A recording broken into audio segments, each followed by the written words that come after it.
Bible apostolate ഡയറക്ടറെ പ്രിയ ബഹുമാനപ്പെട്ട Sebastian അച്ഛ, ഏറ്റവും പ്രിയങ്കരനായ അഗസ്റ്റിൻ അച്ഛ, ബഹുമാനപ്പെട്ട ബീന ജേക്കബ്, പ്രിയപ്പെട്ട ജിസ്മോൻ, ബഹുമാനപ്പെട്ട സിസ്റ്റേഴ്സ്, മാതാപിതാക്കളെ, അധ്യാപകരെ, ഏറ്റവും വാത്സല്യമുള്ള കുട്ടികളെ, പാലാ രൂപതയുടെ ബൈബിൾ അപ്പോസ്റ്റലേറ്റ് ഡിപ്പാർട്ട്മെൻറ്റ് ഏറ്റവും വലിയ സന്തോഷത്തോടു കൂടിയാണ് ഇന്ന് ഇവിടെ സമ്മേളിച്ചിരിക്കുന്നതിൻ്റെ കാരണം ബഹുമാനപ്പെട്ട സെബാസ്റ്റ്യൻ അച്ഛന് ഞങ്ങളോട് ഇവിടെ പറഞ്ഞു കഴിഞ്ഞു. ഞാൻ ആ കാര്യങ്ങളൊന്നും ആവർത്തിക്കുന്നില്ല. അച്ഛൻ എൻ്റെ സെക്രട്ടറി ആയിരുന്ന കാലം മുതൽ എൻ്റെ ഏറ്റവും ആദ്യത്തെ സെക്രട്ടറി ആയിരുന്നു. അച്ഛൻ അന്ന് 1.5 കൊല്ലം വലിയപിതാവ് ശുശ്രൂഷ കൈമാറിയപ്പോൾ എന്നോട് പറഞ്ഞു, ഏതായാലും പിതാവിന് ഞാൻ എല്ലാം തന്നു, എൻ്റെ സെക്രട്ടറി അച്ഛനെയും കൂടി എടുത്തു എന്ന് പറഞ്ഞു. അപ്പോൾ ഞാനത് മോഹവിലേക്ക് അങ്ങ് എടുത്തു. ഞാൻ വലിയപിതാവിൻ്റെ സെക്രട്ടറി ആയിരുന്ന സെബാസ്റ്റ്യൻ അച്ഛനെ ഞാൻ എൻ്റെ സെക്രട്ടറി ആയിട്ട് അങ്ങ് എടുത്തു. പിന്നെയാണ് ഞാൻ ഓർത്തത്, വലിയപിതാവിനും സെക്രട്ടറിയൊക്കെ വേണമല്ലോ, ജോലികളൊക്കെ ഇപ്പോൾ വീണ്ടും എന്തെങ്കിലും ഇങ്ങനെ വരും. അത് പിന്നെ കുറേ മാസങ്ങളെല്ലാം കഴിഞ്ഞ് ഞാൻ ആലോചിച്ചത്. അങ്ങനെ എനിക്ക് ആദ്യം കിട്ടിയൊരു സമ്മാനമായിരുന്നു ഈ സെബാസ്റ്റ്യൻ അച്ഛന്. അന്ന് മുതൽ ഇത്തരത്തിലുള്ള ദൈവവചന പഠനത്തിന് അച്ഛനുള്ള താല്പര്യം ഞാൻ ശ്രദ്ധിച്ചിരുന്നു. അച്ഛനെ ഒന്ന് വേറൊരു രാജ്യത്ത് വേറൊരു വിഷയം പഠിപ്പിക്കാനായിട്ടൊക്കെ ആലോചിച്ചിരുന്ന ഒരു സമയം കൂടിയായിരുന്നു.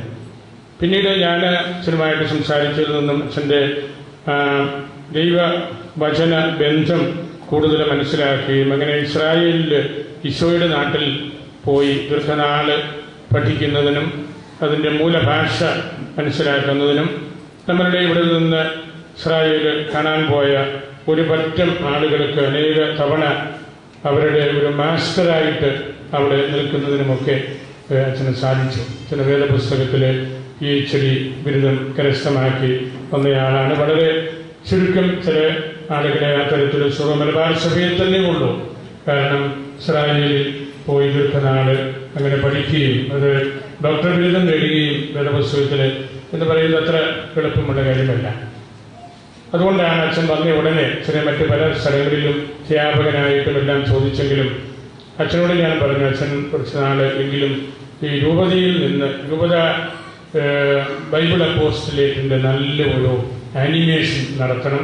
നമ്മളുടെ രൂപതയിലെ എല്ലാവരെയും ബൈബിള് വായിക്കുന്നതിനും വ്യാഖ്യാനിച്ചു കൊടുക്കുന്നതിനും അവരുടെ സംശയങ്ങൾക്ക് ഉത്തരം കൊടുക്കുന്നതിനുമൊക്കെ ഒരു നിശ്ചിത കാലഘട്ടമെങ്കിലും അച്ഛൻ ഇവിടെ നിൽക്കണം എന്ന് നിർബന്ധമായിട്ട് പറഞ്ഞ് അങ്ങനെ പെട്ടെന്ന് ഓടിപ്പോകാതിരിക്കാൻ വേണ്ടി അച്ഛനെ ഒരു പള്ളിയും കൂടി ഞാൻ ഏൽപ്പിച്ചിരിക്കുകയാണ്. കാരണം പല കാര്യങ്ങളുള്ളപ്പം അങ്ങനെ സൂത്രത്തിൽ എളുപ്പത്തിൽ പോകാൻ ഒക്കെയില്ല.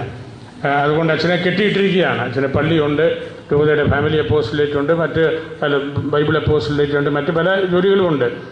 അതുകൊണ്ട് ആ ഒരു പശ്ചാത്തലത്തിൽ അച്ഛനിവിടെ നിങ്ങളുടെ മുമ്പിൽ വെച്ച കാര്യത്തെക്കുറിച്ച് നിങ്ങളെ ഞാൻ ഒരു മിനിറ്റ് ഒന്ന് ഓർമ്മിപ്പിക്കുകയാണ്.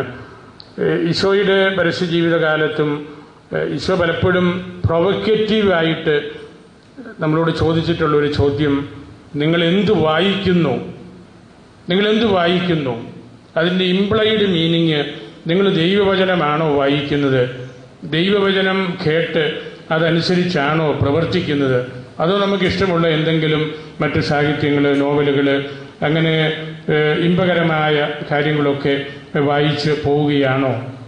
ഇവിടെ നമ്മൾ ഇന്ന് മുതൽ വലിയൊരു തീരുമാനം നമ്മുടെ രൂപത എടുക്കുകയാണ്. ദൈവത്തിൻ്റെ വചനം, ഈശോയുടെ സ്വരം നമ്മളുടെ വീട്ടിൽ, നമ്മളുടെ ചെറിയ സർക്കിളുകളിൽ, അച്ഛൻ പറഞ്ഞതുപോലെ ഇടവക ഫൊറോന തലങ്ങളിൽ, അതിൻ്റെ ഏറ്റവും വ്യാപകമായ ഒരു കാര്യം രൂപതയിൽ എല്ലായിടത്തും 1 വർഷം കൊണ്ട് ബൈബിള് മുഴുവനും വായിച്ച് തീർക്കാനുള്ള ഒരു കലണ്ടർ, നമ്മുടെ ലിറ്റർജി കലണ്ടർ പോലെ അച്ഛനൊരു കലണ്ടർ തയ്യാറാക്കിയിരിക്കുകയാണ്. എൻ്റെ മനസ്സിൻ്റെ വലിയൊരു ആഗ്രഹമായിരുന്നു അത്. അതായത് ഒരു വർഷം കൊണ്ട് പഴയ നിയമവും പുതിയ നിയമവും മുഴുവനും വായിച്ച് തീർക്കുവാനുള്ള ഒരു പ്ലാന് തന്നിരിക്കുകയാണ്. അങ്ങനെ ഒരു ശുശ്രൂഷ നമ്മൾ ഏറ്റെടുക്കുമ്പോൾ നമ്മളുടെ രൂപതയ്ക്കുള്ളിൽ വലിയ വിപ്ലവം, ആധ്യാത്മിക വിപ്ലവം ഉണ്ടാകും. നമ്മളുടെ ജീവിതം കുറെ കൂടെ ദൈവോന്മുഖമാക്കാനായിട്ട് നമുക്ക് സാധിക്കും. നമ്മൾ ഈ നോമ്പുകാലത്ത് തന്നെ നമ്മളുടെ രൂപത മുഴുവനും എല്ലാ ഇടവകളിലും ഗ്രാൻഡ് മിഷൻ 4 ദിവസം ഓരോ ഇടവകയിലും എടുത്ത് നടത്തുകയാണ്. അതൊക്കെ ബൈബിൾ പ്രീച്ചിങ്ങിൻ്റെ മറ്റൊരു വശമാണ്. അച്ഛൻ പറഞ്ഞതുപോലെ അത് കുറച്ചുകൂടെ ദൈവശാസ്ത്രപരവും അജപാലനപരവുമായ കാര്യങ്ങളാണല്ലോ നമ്മൾ ധ്യാനപ്രസംഗത്തിലും ഒക്കെ കേൾക്കുന്നത്. ഇത് നമ്മൾ വേദപുസ്തകം നല്ലതുപോലെ വായിക്കുക എന്നതാണ്. അത് ശരിക്കും പറഞ്ഞാൽ നമ്മൾ ഇസ്രായേൽക്കാരിൽ നിന്ന് നമുക്ക് കിട്ടിയ വലിയൊരു പാരമ്പര്യമാണ്. പഴയ നിയമത്തിലെ യഹൂദ ജനത എന്ന് നമ്മൾ പൊതുവെ പറയുന്നത്. അവിടെ നമ്മൾ മനസ്സിലാക്കേണ്ട ഒരു കാര്യം, ഇസ്രായേലിൽ ജീവിച്ച സെബാസ്റ്റ്യന് നന്നായിട്ടറിയാം, ദൈവത്തിൻ്റെ തെരഞ്ഞെടുക്കപ്പെട്ട ഒരു ജനത എന്ന മട്ടിൽ അവർക്ക് വലിയൊരു അഭിമാനമുണ്ട്. ഒരു ഇസ്രായേൽക്കാരനാണ് ഞാൻ എന്ന് പറയുന്നത് അവർ പൂർണ്ണമായ ആത്മനിർവൃതിയോടെ പറയുന്ന ഒരു കാര്യമാണ്. ഇസ്രായേൽക്കാർ ദൈവത്തിൻ്റെ തെരഞ്ഞെടുക്കപ്പെട്ട ജനമാണ്. നമുക്ക് അതറിയാം. നമുക്ക് കിട്ടിയിരിക്കുന്ന പൈതൃകവും ഒരു വലിയ പരിധി വരെ അതിൽ നിന്നാണ്. രണ്ടാമത്തെ ഒരു കാര്യം, ഇസ്രായേൽക്കാർ ആണ് ലോകത്തിലെ ഏറ്റവും ആദ്യത്തെ സംശുദ്ധമായ ഒരു ദൈവവിചാരമുള്ള സമൂഹം. മോണോതെയിസം, ഏകദൈവത്തിൽ വിശ്വസിക്കുന്നു. അത് സത്യവിശ്വാസത്തിൻ്റെ ഏറ്റവും വലിയ മാനദണ്ഡം. അതുപോലും അതിൻ്റെ പുറകിലുള്ള പല കാര്യങ്ങളിൽ പോലും ആരും എത്തിയിട്ടില്ലായിരുന്നു. ഏകദൈവ വിശ്വാസത്തിലേക്ക് എത്തുക എന്നുള്ളത് വലിയൊരു വളർച്ചയാണ്.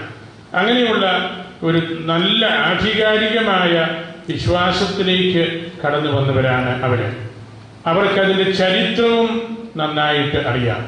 അവർക്ക് അവരുടെ ജീവിതത്തിൽ ദൈവം കൂട്ടത്തിലുണ്ടായിരുന്ന ആ അവസരങ്ങളെ കുറിച്ച് പഴയ നിയമം മുഴുവനും അതാണല്ലോ, ദൈവവുമായിട്ടുള്ള ആ ഒരു വലിയ ജനതയുടെ സംസർഗമാണ് അത്.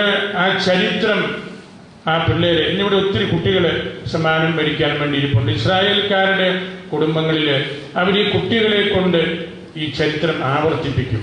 ഉദാഹരണമായിട്ട് പെസഹായുടെ ദിവസം ഇതിൻ്റെ അർത്ഥം എന്താണ് എന്ന് വീട്ടിലെ മാതാപിതാക്കളോട് ചോദിക്കുകയും ആ രഹസ്യങ്ങളെല്ലാം അവർക്ക് വിശദീകരിച്ചു കൊടുക്കുകയുമാണ്. അതാണ് ഈ ബൈബിൾ വായന കൊണ്ടും നമ്മൾ ഉദ്ദേശിക്കുന്നത്. സ്വകാര്യമായിട്ട് നമ്മുടെ പേഴ്സണൽ മുറിയിൽ കയറിയിരുന്ന് വായിക്കുന്നതല്ല ഉദ്ദേശിക്കുന്നത്. നമ്മുടെ വീട്ടിൽ വായിക്കാൻ നന്നായിട്ട് അറിയാവുന്ന മാതാപിതാക്കളോ അല്ലെങ്കിൽ കൊച്ചുമക്കളോ അവരെ കൊണ്ട് നമ്മൾ ഇത് വായിപ്പിക്കുകയാണ്. ഇസ്രായേലിന്റെ ആ ചരിത്രം, ആ കുടുംബത്തിൽ അവർ ദൈവവചനം പഠിച്ചതുപോലെ നമ്മൾ ചെയ്യുകയാണ്. അവരുടെ വീട്ടിൽ എല്ലാവരെയും ദൈവവചനം നല്ലപോലെ പഠിപ്പിക്കും. ഇസ്രായേലിന്റെ മഹത്വം അതാണ്. ആ സിനഗോഗുകളുടെ പ്രാധാന്യം അതാണ്. ജെറൂസലം ദേവാലയം അവർക്ക് ഒന്നേ ഉണ്ടായിരുന്നുള്ളൂവെങ്കിലും എല്ലാ സ്ഥലങ്ങളിലും സിനഗോഗുകൾ, നമ്മുടെ ചെറിയ കപ്പേളകൾ പോലെയുള്ള പള്ളികൾ യഹൂദന്മാരുടെ, അവിടെ വന്നിരുന്ന് അവർ വചനം വായിക്കുകയാണ്. അവിടെയുള്ള സമൂഹത്തിന് വേണ്ടി, അയൽപക്കത്തുള്ള ആളുകൾക്ക് വേണ്ടി വചനം വായിച്ച് കേൾപ്പിക്കുകയാണ്. അങ്ങനെ വചനം വായിച്ച് കേൾക്കുമ്പോഴാണ് നമുക്ക് ഈ പഴയ നിയമത്തെക്കുറിച്ചും പുതിയ നിയമത്തെക്കുറിച്ചുമുള്ള നല്ലൊരു അറിവ് കിട്ടുന്നത്. അതിലേക്കുള്ള പല കാര്യങ്ങളാണ് ഈ വെബ്സൈറ്റ് ഉൾപ്പെടെ ഫാമിലി പോസ്റ്റിലേക്കിന്റെ പുതിയ ഡയറക്ടേഴ്സിന് നമ്മളെ നയിക്കുന്നത്. രൂപത മുഴുവനും ആ ഒരു ദിശയിലേക്ക് നീങ്ങണം. ദൈവവചനം പരിചയമില്ലാത്ത ആരും നമ്മുടെ രൂപതയിൽ ഉണ്ടാകരുത്. ഇവിടെ ഇരിക്കുന്ന ആരുടെയെങ്കിലും വീട്ടില് ബൈബിൾ ഇല്ലെങ്കിൽ, സമ്പൂർണ്ണ ബൈബിൾ ഇല്ലെങ്കിൽ, അടുത്ത ദിവസം എന്റെ അടുത്ത് വരുവാണെങ്കിൽ ഞാൻ സമ്മാനമായിട്ട് തരാം. ഏതെങ്കിലും വീട്ടിൽ ബൈബിൾ ഇല്ലാത്തവര് ഉണ്ടെങ്കിൽ അവർക്ക് ഞാൻ ബൈബിൾ തരാം. കാരണം നമ്മൾ വിശുദ്ധ ഗ്രന്ഥം വായിച്ച് പഠിച്ച് ആ ദൈവവചനത്തിന്റെ കൂട്ടത്തിൽ യാത്ര ചെയ്താൽ മാത്രമേ നമുക്ക് ദൈവോന്മുഖമായി ജീവിക്കാൻ ഒക്കെയുള്ളൂ. അത് നമ്മളൊരു തീരുമാനമായിട്ട് എടുക്കണം. ബൈബിൾ വായിക്കാൻ 10-20 നിമിഷങ്ങൾ നമ്മൾ മാറ്റിവെക്കുന്നത്, വൈകുന്നേരങ്ങളിൽ മാറ്റിവെക്കുന്നത് ഒരിക്കലും നഷ്ടമായിട്ട് കരുതരുത്. നമ്മുടെ കുട്ടികളൊക്കെ ബൈബിൾ നല്ലതുപോലെ പഠിക്കട്ടെ. നമ്മളൊരു പ്രവേശന പരീക്ഷയിൽ ഏതാനും പാഠങ്ങൾ എടുത്ത് പഠിക്കുന്നത് പോലെയല്ല ബൈബിൾ മുഴുവൻ നമ്മൾ വീട്ടിൽ വായിച്ചു തുടങ്ങും. മറ്റൊരു ക്ലാസ്, ഒരു പരീക്ഷ, ഒരു മത്സരം, ആ ഒരു ബുദ്ധിയോടുകൂടി നമ്മൾ നോക്കുന്നതാണ്. ഞാൻ ഒന്നുകൂടെ ഇസ്രായേലിന്റെ ജീവിതത്തിലേക്ക് വരികയാണ്. നമ്മുടെ ഇസ്രായേലിന്റെ ചരിത്രം ക്രോണിക്കിൾസ്, ദിനവൃത്താന്തം എന്നൊക്കെ പറയുകയും അല്ലാതെ തന്നെ അബ്രാഹാം മുതലുള്ള ചരിത്രമെല്ലാം നമ്മളുടെയും ചരിത്രമാണ്. ഇസ്രായേൽക്കാർക്ക് മാത്രമല്ല, ഹിസ്റ്ററിയെ കുറിച്ച് പണ്ഡിതന്മാര് കാര്യമാത്ര പ്രസക്തമായിട്ടും തമാശായിട്ടും പറയുന്ന ഒരു കാര്യമുണ്ടല്ലോ, history is his story. History is his story. ചരിത്രം അവന്റെ ചരിത്രമാണ്. ഇസ്രായേൽക്കാരെ സംബന്ധിച്ച് അത് ദൈവത്തിന്റെ ചരിത്രമാണ്. അങ്ങനെ ഒരു ചരിത്രമേ അവർക്കുള്ളൂ. ആ ജനതയുടെ ചരിത്രം ഈ ദൈവത്തിന്റെ വെളിപാടിന്റെ ചരിത്രത്തോട് ഏറ്റവും ആഴപ്പെട്ട് കിടക്കുന്ന ഒന്നാണ്. അതുകൊണ്ടാണ് അവരുടെ കുട്ടികളെ അവർ ഈ ദൈവവചനം നല്ലതുപോലെ പഠിപ്പിക്കുന്നത്. ഇവിടെ നമുക്ക് ഇസ്രായേൽക്കാർക്കും നമുക്കും ഒക്കെ ഇനിയും നമ്മൾ സ്വന്തമായി എടുക്കേണ്ടത് ഈ ഹിസ്റ്ററി, അത് ഹിസ് സ്റ്റോറി, അത് എന്റെ ചരിത്രമായിട്ട് മാറ്റണം. അതിനാണ് മെമ്മറി. ഹിസ്റ്ററിയും മെമ്മറിയും തമ്മിലുള്ള വ്യത്യാസം അല്ലെങ്കിൽ സാധർമ്യം എന്ന് പറയുന്നത്, ഹിസ്റ്ററി അവന്റെ ചരിത്രമാണെങ്കിൽ മെമ്മറി ഈസ് മൈ സ്റ്റോറി. ആ ചരിത്രം പഠിച്ച് അത് എന്റെ ചരിത്രമായിട്ട് ഞാൻ എടുക്കുകയാണ്. ഞാൻ വെറുതെ ഇസ്രായേൽക്കാരുടെ ചരിത്രം പഠിക്കുകയല്ല, ദൈവജനത്തിന് ദൈവം എങ്ങനെയാണ് വെളിപ്പെടുത്തി കൊടുത്തത് എന്ന് പഠിച്ചെടുക്കുമ്പോൾ അത് എന്റെ ചരിത്രമായിട്ട് മാറുകയാണ്. അങ്ങനെയാണ് ഈ ചരിത്രം, പഴയ നിയമവും പുതിയ നിയമവുമാകുന്ന ആ വലിയ ചരിത്രം, പഴയ നിയമത്തിലെ പിതാവായ ദൈവത്തിന്റെ ഹിസ് സ്റ്റോറി, പുതിയ നിയമത്തിലെ ഈശോയിൽ കേന്ദ്രിതമായ രക്ഷാകര ചരിത്രം, ആ രണ്ട് കഥകളും നമ്മളുടെ മെമ്മറി ആയിട്ട്, മൈ സ്റ്റോറി ആയിട്ട് മാറ്റണം. ഈ പല ബൈബിൾ അപ്പോസ്തലത്തിന്റെ മുഖ്യധാരയിലുള്ള ഏറ്റവും പ്രധാനപ്പെട്ട ഒരു ചിന്ത അതാണ്. ഈ വേദപുസ്തകം അത് ദൈവം എനിക്ക് വെളിപ്പെടുത്തിയ രക്ഷയുടെ കാര്യമായിട്ട് നമ്മൾ തിരിച്ചറിയണം. അതിനുവേണ്ടി നമ്മൾ നിരന്തരമായിട്ട് ബൈബിൾ വായിക്കണം. ഞാൻ പറയുന്നത്, നമ്മള് കത്തോലിക്കര്, ക്രൈസ്തവര് ഒരു പൊതുവേദിയില് ദൈവവചനം പറയാതെ ഒരിടത്തു നിന്നും പോകരുത്. ഇപ്പോഴത്തെ മാർപ്പാപ്പ എപ്പോഴും പറയുന്ന ഒരു കാര്യം അതാണ്. ഈ നോമ്പ് കാലത്ത് നമ്മൾ ചെയ്യേണ്ട ചാരിറ്റി, നമ്മൾ ആർക്കെങ്കിലും കുറച്ച് പണം കൊടുത്തു, അല്ലെങ്കിൽ നമ്മളൊരു വീട് പോയി സന്ദർശിച്ച് വർത്തമാനം പറഞ്ഞു, നമ്മൾ വിശ്വസിക്കുന്ന ആ ഈശോയെ കുറിച്ചുള്ള രണ്ട് തിരുവചനങ്ങള് അയൽപക്കത്ത് പോയി പറയാൻ നമുക്ക് സാധിക്കുന്നുണ്ട്. പ്രത്യേകിച്ച് ഇന്നത്തെ നമ്മുടെ പശ്ചാത്തലത്തില് അതാണ് ഒരു ക്രൈസ്തവന്റെ വലിയ ദൗത്യം. ഏറ്റവും വലിയ ചാരിറ്റി എവാഞ്ചലൈസേഷനാണ്. ഈശോയെ കുറിച്ച് പറയുന്നതാണ്, ദൈവവചനം പറഞ്ഞു കൊടുക്കുന്നതാണ്. അതിൽ നിന്ന് പലപ്പോഴും നമ്മള് പിറകോട്ട് മാറുകയും മറ്റെന്തോ കാര്യങ്ങളിലെല്ലാം നമ്മള് ഒരുപാട് വ്യഗ്രത കാണിക്കുകയും ചെയ്യുന്ന ഒരു കാലഘട്ടമാണ്. നമ്മുടെ വ്യക്തിപരമായിട്ടുള്ള കുഴപ്പമൊന്നുമല്ല. അതിനൊക്കെ ഒരു തിരുത്തൽ വരണമെങ്കിൽ ഈ വേദപുസ്തകം കേന്ദ്രമാക്കി നമ്മൾ ശക്തമായിട്ട് പഠിക്കണം. നിങ്ങൾക്ക് എല്ലാവർക്കും അറിയാമോ, ദൈവത്തിന്റെ ആ വെളിപ്പെടുത്തൽ രണ്ട് വഴികളാണ്. ഒന്ന്, എഴുതപ്പെട്ട ദൈവവചനം, അതാണ് ഈ ബൈബിള്. പഴയ നിയമവും പുതിയ നിയമവും എഴുതപ്പെട്ട ദൈവവചനമാണ്. എഴുതപ്പെടാതെ ഉള്ള ദൈവവചനം, പാരമ്പര്യത്തിലുള്ള നമ്മുടെ ശ്രീകന്മാരെ കുറിച്ചുള്ള നമ്മുടെ അറിവുകള്, പരിശുദ്ധ കുർബാന, ഉദാശകള്, പാരമ്പര്യങ്ങള്, നമ്മളുടെ സഭയിൽ പ്രത്യേകമായ പാരമ്പര്യം, അങ്ങനെ ഏത് സഭയ്ക്കുമുണ്ട്. അങ്ങനെയുള്ള അതെല്ലാം ദൈവവചനവുമായിട്ട് ബന്ധപ്പെട്ട് കിടക്കുന്നതാണ്. തോമാസ് ശ്ലീഹായെ കുറിച്ച് നമുക്ക് ദൈവവചനവുമായിട്ട് ബന്ധപ്പെടാൻ പറയാൻ പറ്റുമോ? നമ്മുടെ വിശുദ്ധ കുർബാനയെ കുറിച്ച് ദൈവവചനവുമായിട്ട് ബന്ധപ്പെടാൻ പറയാൻ പറ്റുമോ? ആദ്യത്തെ വാക്കുൾപ്പെടെ അത്യുന്നതങ്ങളിൽ ദൈവത്തിന് സ്തുതി എന്നതുൾപ്പെടെ എല്ലാം ദൈവവചനമാണ്. കുർബാന മുഴുവനും ദൈവവചനമാണ്. അത് ആധ്യാത്മിക ഭാഷയുടെ ഒരു പ്രത്യേക പശ്ചാത്തലത്തിൽ അതിനെ എഴുതിയിരിക്കുന്നു മാത്രമേ ഉള്ളൂ. അപ്പൊ ദൈവവചനത്തിന്റെ ആ രണ്ട് വഴികളും, ഈ വേദപുസ്തകം വായിക്കുന്നതും നമ്മുടെ സഭയോടുള്ള ആ പാരമ്പര്യത്തോട് ബന്ധപ്പെട്ട് കിടക്കുന്നതുമായ കാര്യങ്ങളെല്ലാം നമ്മൾ നല്ലതുപോലെ പഠിക്കണം. ഞാൻ പലപ്പോഴും കുട്ടികളോട് പറഞ്ഞിട്ടുണ്ട്, പരാലോപതിയുടെ ഒരു പ്രത്യേകത, വലിയ തർക്കവിഷയമായിട്ട് നിൽക്കാത്ത ഒരുപാട് ചരിത്ര വസ്തുതകൾ നമുക്കുണ്ട്. പറമ്പിൽ ചാണ്ടി പത്രാന്റെ കാര്യം, പകരോ പറ്റത്ത് അക്കതിയാക്കോന്മാര്, നമ്മുടെ ഗോവർണറോട് പറയുവാക്കല്, ഇങ്ങനെ ഒറ്റപ്പിടി കാര്യങ്ങള്, നൂറ്റാണ്ടുകളെ പരിചയമുള്ളതും പഴക്കമുള്ളതും, പിന്നെ പൊൻശാല, രാമൂർത്തി കുഞ്ഞച്ചൻ തുടങ്ങിയ കാര്യങ്ങള്, ഇതെല്ലാം ചരിത്രത്തിൽ ആരും അതിന്റെ കാലഘട്ടത്തെ കുറിച്ചോ അല്ലെങ്കിൽ അങ്ങനെയുള്ള യാഥാർത്ഥ്യത്തെ കുറിച്ചോ ഒരു സംശയവും പറയാനില്ല. നമ്മുടെ ജോലിക്ക് മാത്രമേ അത്ര ശക്തമായ ഒരു ചരിത്രം നമുക്ക് മലബാർ സഭയിൽ തന്നെ ആദ്യത്തെ ഒരു ഏകദേശീയ മെത്രാൻ പറമ്പിൽ ചാണ്ടി വന്നത് നമ്മുടെ അറിയാമല്ലോ. അതുപോലെ തന്നെ പായമാക്കലിന്റെ ഗവർണറോട് എഴുതിയ ആ പുസ്തകം, വർത്തമാന പുസ്തകം, വേറെ ഒരു വ്യക്തിക്കും അതുപോലെ ഒരു പുസ്തകം എഴുതാൻ സാധിച്ചിട്ടില്ല.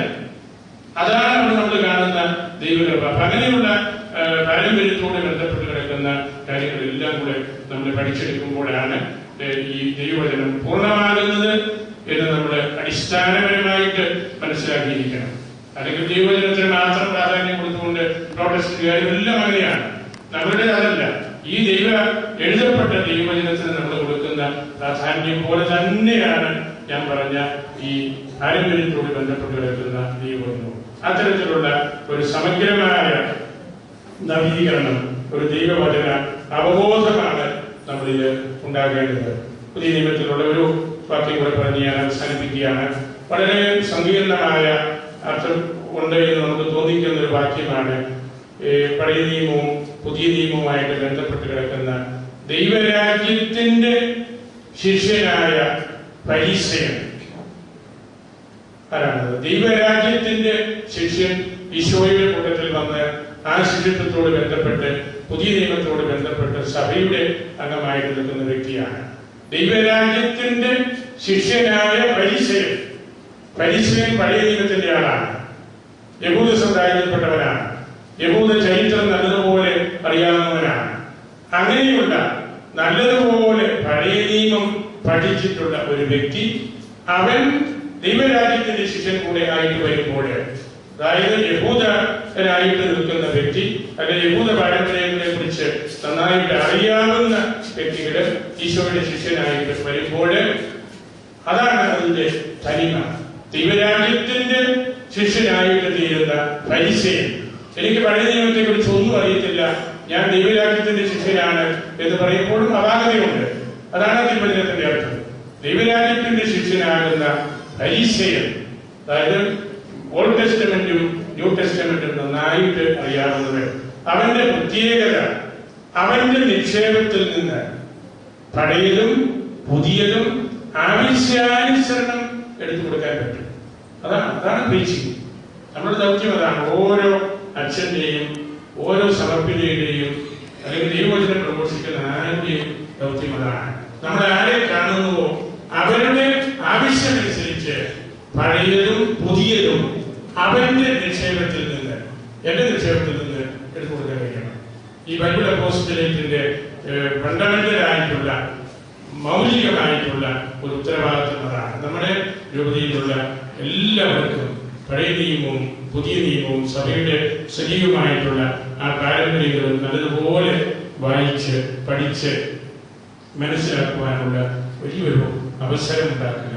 നമ്മൾ ആ സിനഗോഗ് പാരമ്പര്യം വിട്ടു കളയരുത്.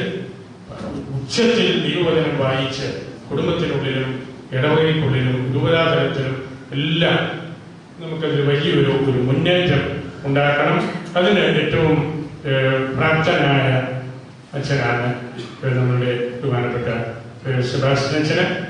പിന്നീട് വരും കാലങ്ങളിലൊക്കെ അച്ഛന്റെ മനസ്സിലുള്ള പഴയതും പുതിയതുമായ ആ നിക്ഷേപത്തിൽ നിന്ന് നമുക്ക് രൂപതയ്ക്ക് ആവശ്യമുള്ളതെല്ലാം എടുത്ത് തരാനായിട്ട് സാധിക്കും എന്നെനിക്ക് ഉറപ്പുണ്ട്.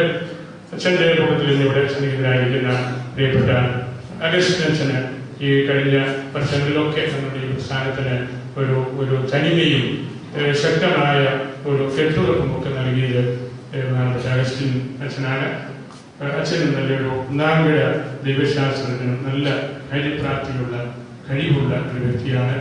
ചെങ്കോതിയുടെ പല കാര്യങ്ങളിലും ഒരുപാട് നേതൃത്വം ഈ സ്ഥാപനത്തിന്റെ തന്നെ കർണാടക ഡയറക്ടറായിരുന്നു. ഇതെല്ലാം ഞാൻ സ്നേഹത്തോടെ ഈ അവസരത്തിൽ ഓർക്കുകയാണ്. അതുപോലെ നമ്മൾ പ്രത്യേകമായിട്ട് അനുസ്മരിക്കുന്ന പ്രിയപ്പെട്ട ബീന ജേക്കബ്, വേദപുസ്തകത്തോട് ബന്ധപ്പെട്ട് നിൽക്കുന്ന ലോഗോസ് ഫിഷുമായിട്ട് ഉള്ള ദീർഘകാല പരിചയത്തിന്റെ പേരിൽ പ്രിയപ്പെട്ട ബീന ജേക്കബ് കരസ്ഥമാക്കിയ ആ നേട്ടത്തെ വളരെ പ്രത്യേകമായിട്ട് നമ്മൾ അനുമോദിക്കുകയാണ്. അതിന്റെ പിന്നിൽ ഒരു വലിയൊരു പെർസ്പിരേഷൻ, ഒരു കഠിനാധ്വാനം ഉണ്ട് എന്ന് നമുക്ക് എല്ലാവർക്കും അറിയാം. അത് നമുക്കൊരു മാതൃകയാകണം. വേദപുസ്തകം പഠിക്കുന്നതിനുള്ള ഒരു ഇൻസ്പിരേഷൻ കിട്ടാൻ കൂടെ വേണ്ടിയാണ് അവരെ നമ്മോട് കൂടെ ഉള്ളത്. അതെല്ലാം ദൈവത്തിന്റെ ഒരു ധൈര്യമായിട്ട് നമുക്ക് എടുക്കാം. ഈ ഓഫീസുമായിട്ട് ബന്ധപ്പെട്ട പ്രിയപ്പെട്ട ജിസ്മോനെയും മറ്റ് സഹപ്രവർത്തകരെയും എല്ലാം ഞാൻ കൃത്യമായിട്ട് ഓർക്കുന്നു. നിങ്ങളെല്ലാവരെയും വിശുദ്ധ അൽഫോൻസാമയ്ക്ക് സമർപ്പിക്കുന്നു. ഇവിടെ നമുക്ക് വെബ്സൈറ്റ് ഉടനെ നമ്മൾ ഉദ്ഘാടനം ചെയ്യുകയാണ്. അച്ഛനതിൻ്റെ കാര്യങ്ങൾ പറഞ്ഞു. ഇതിൽ കൂടുതലൊരു സൗകര്യം നമുക്കിനി ഒന്നും കിട്ടാനല്ല. ബൈബിളിനെ കുറിച്ച് എന്തെങ്കിലും സംശയമുണ്ടെങ്കിൽ നമുക്ക് കത്ത് മുഖേനയോ അല്ലെങ്കിൽ വെബ്സൈറ്റിൻ്റെ ഐഡൻറ്റിഫൈ മാർക്കിലൂടെ നമുക്ക് ചോദിക്കാം. അതിനുള്ള ഉത്തരം തന്നുകൊണ്ടിരിക്കും. അങ്ങനെ നിരന്തരമായ ഒരു വചന പഠനത്തിനുള്ള അവസരമായിട്ട് ഇത് മാറട്ടെ എന്നുകൂടെ ആശംസിച്ചുകൊണ്ട് ഈ വെബ്സൈറ്റ് ഔപചാരികമായിട്ട് ഉദ്ഘാടനം ചെയ്യുന്നതായിട്ടും അറിയാം.